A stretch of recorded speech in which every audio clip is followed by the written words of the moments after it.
আল্লাহর নবী বলেন, কেউ যদি তার ঘরের মধ্যে শান্তি চায়, ঘরের মধ্যে রহমত চায়, ঘরের মধ্যে বরকত চায়, রোগ বালাই দূর করতে চায়, অভাব দূর করতে চায়, সে যেন তার ঘরে দুইটা আমল করে। কয়টা আমল? দুইটা।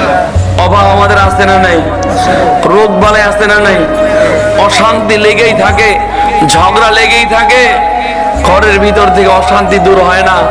আল্লাহর নবী বলেন, এই দুইটা আমল কোন ফ্যামিলির মধ্যে, কোন ঘরের মধ্যে জারি থাকলে ওই ঘরে অভাব থাকবে না, অসুখ থাকবে না, বিপদ মুসিবত থাকবে না, বালা মুসিবত থাকবে না।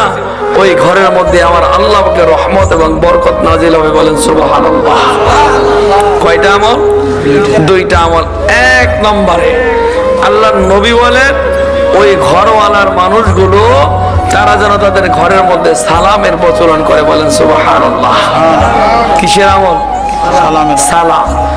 বাড়িতে প্রবেশ করে ছেলে মানুষ সালাম দিবে, ঘরের মধ্যে প্রবেশ করে সালাম দিবে।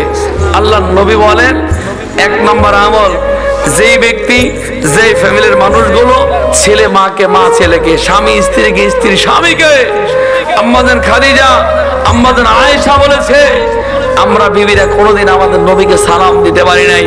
তার মানে নবী বিবিদেরকে আগে সালাম দিতে বলেন না। সুবহানাল্লাহ। আপনি কেন সালাম দিবেন না?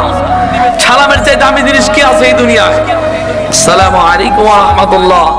আপনি বাবারে বলেন আসসালামু আলাইকুম ওয়া রাহমাতুল্লাহ, অর্থ হে আল্লাহ আমার বাবার উপরে তোমার রহমত নাজিল করো। এক নম্বর সালাম। দুই নম্বরে নবী বলেন, কেউ যদি ঘরের মধ্যে শান্তি চায়, সে যেন সূরা ইখলাস, কুল হু সূরা অর্থাৎ কোরআনে পাকের তেলাওয়াত করে। জোরে বলেন না সুবহানাল্লাহ।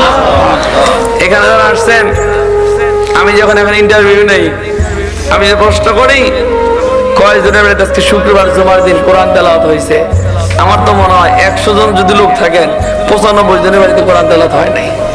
কথা কয় না? অথচ কই আল্লাহ ঘরের মধ্যে শান্তি দাও, কোরআন তেলাওয়াত নাই, কিন্তু টিভির বাক্সটা ঠিকই চালু আছে। কথা কন ঠিক না? ঠিক।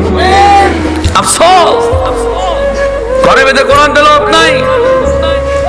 যে কোরআন তেলাওয়াত করলে ঘরের ভিতরে আমার আল্লাহ ওই ঘরের অভাব দূর করিয়া দেয়, ঘর থেকে অসুখ বিসুখ দূর করে দেয়। কারণ কোরআন হলো শেফা, কোরআন হলো ঔষধ, কোরআন হলো মেডিসিন। আজকে থেকে আমরা কোরআনের তেলাওয়াত চালু করবো ইনশাআল্লাহ। বলেন না ইনশাআল্লাহ। আল্লাহ কবুল করে বলেন আমিন।